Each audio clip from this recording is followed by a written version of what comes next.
Imagine being pregnant at a young age, the worst. Not knowing the father, the best thing was to run away and see what the future holds for you. In Ukama's village, there lived a girl called Adaeze. She lived with her mother in Kiru. Her father was dead. She lost her father before she was born. Her father's family accused her mother of killing their brother. They told her not to come close to them again. A few months later, Nkiru gave birth to a beautiful baby girl and named her Adaeze. Nkiru, Adeze's mother, took Adaeze to see the family of her late husband. When Nkiru got there, they drove her out of their house and called her a witch. Adaeze grew up as a very beautiful girl. Guys in the community always admired her, and a lot of them wanted to date her. But Adaeze never had time for any of them, and she didn't want to disappoint her mother as her only child. Nkiru, Adeze's mother, was into petty trading and could no longer train Adaeze in school. And trading was not yielding enough resources to send Adaeze to school. Nkiru asked Adaeze to go and learn a skill, since she could not put her in school.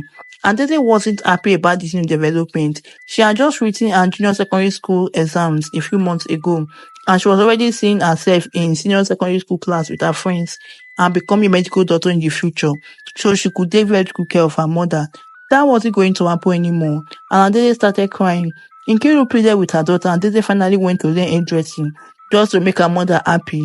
Adaeze started making hair for people in the community. Coupled with her mother's business, they were able to start saving up for Adeze's school. One day, Adeze's mother fell ill, and Adaeze rushed her mother to the hospital. A lot of medical tests were conducted on Nkiru, and she was suffering from complications that needed urgent medical attention and surgery to be done on her. Adaeze was frustrated. The only money she was able to get was 50,000 naira, which her mother and she were gathering for her school resumption. The doctor kept telling Adaeze that if the money wasn't complete, she might lose her mother. Adaeze didn't know how to get money anymore. Her hair business wasn't giving her much. Adaeze went to her mother's relatives, and she barely knew her father's relation. None of her mother's family members could help her, as they all said they didn't have. Adaeze went to her mother's friends' houses to see if they could lend her some money, but no one could help her. Adaeze decided to try one more person, Ngozi, her mother's friend, who sells beside her mother at the market.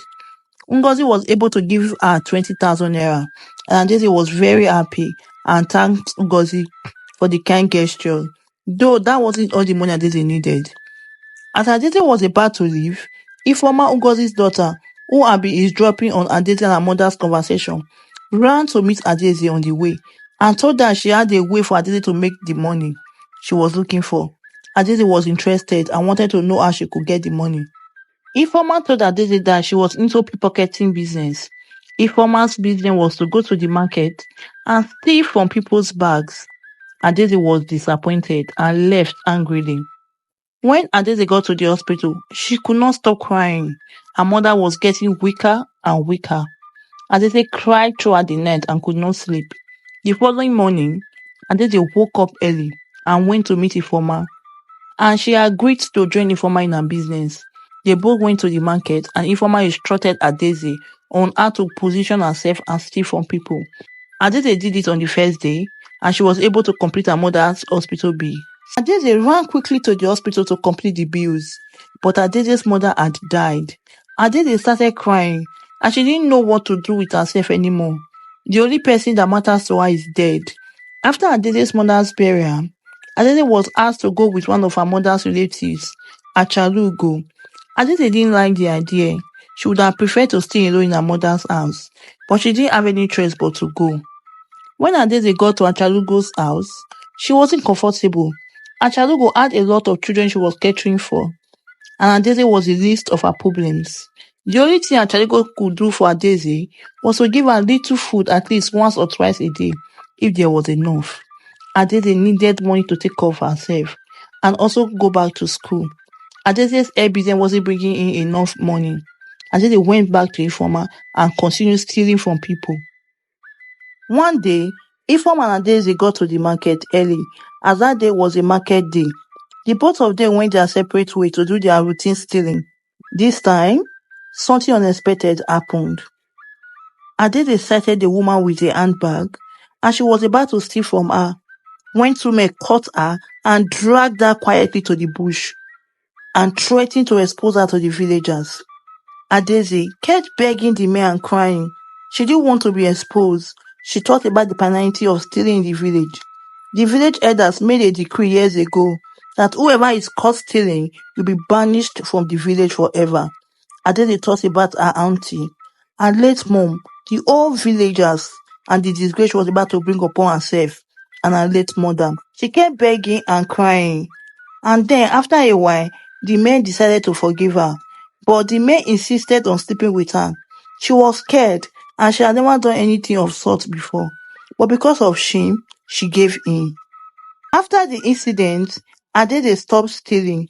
Ifeoma tried asking Adaeze why she stopped, but Adaeze lied and said she was tired. Adaeze went back to school with the money she had made, started her hairdressing business again, and also started selling vegetables on the day she wasn't making hair. A few months later, Adaeze noticed she was pregnant and she was devastated. After that incident, she never saw the men again or knew where they came from. Adaeze didn't know how to start taking care of a child at 17, and the disgrace she was about to bring upon herself. Adaeze started doing a lot of house chores so that the pregnancy could go off. She washed a lot of dishes, cut woods, fetched water, and did other activities, but her pregnancy was still intact. She decided to meet Ifeoma and open up to her. Adaeze went to meet Ifeoma and told her everything that happened. Ifeoma was upset that she had just heard about what happened to Adaeze. After the back and forth between both of them, Ifeoma gave a concoction to Adaeze to drink. Adaeze drank it and started experiencing bleeding. She was scared and didn't want to die. Adaeze hid it from her auntie and went to the hospital. The doctor told Adaeze that her pregnancy was still intact, and if she tried anything to the pregnancy again, she might lose her life. Adaeze was scared of the shame she was about to face, and the worst was not knowing the father of the unborn child. She thought about taking her life several times and ending everything, but she could not bring herself to do it. Adaeze started adding weight. Her stomach had started getting big. Her auntie and other villagers were asking her questions about her sudden weight gain. Adaeze decided to take a drastic decision.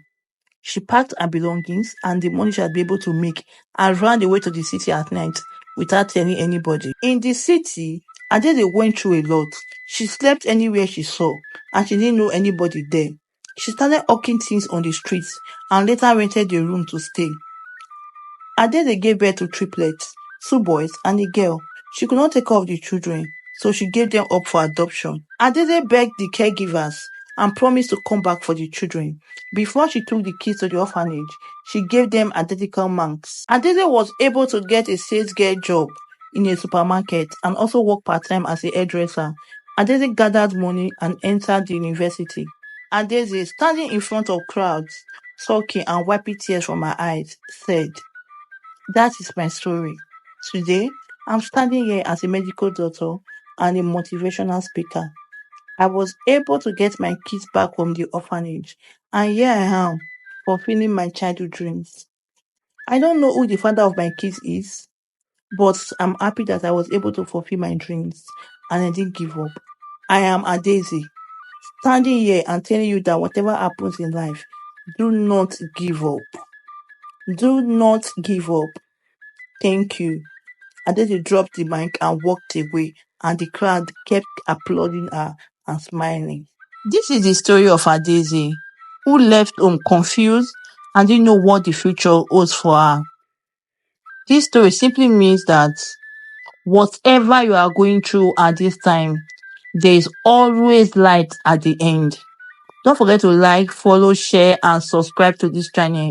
See you next time.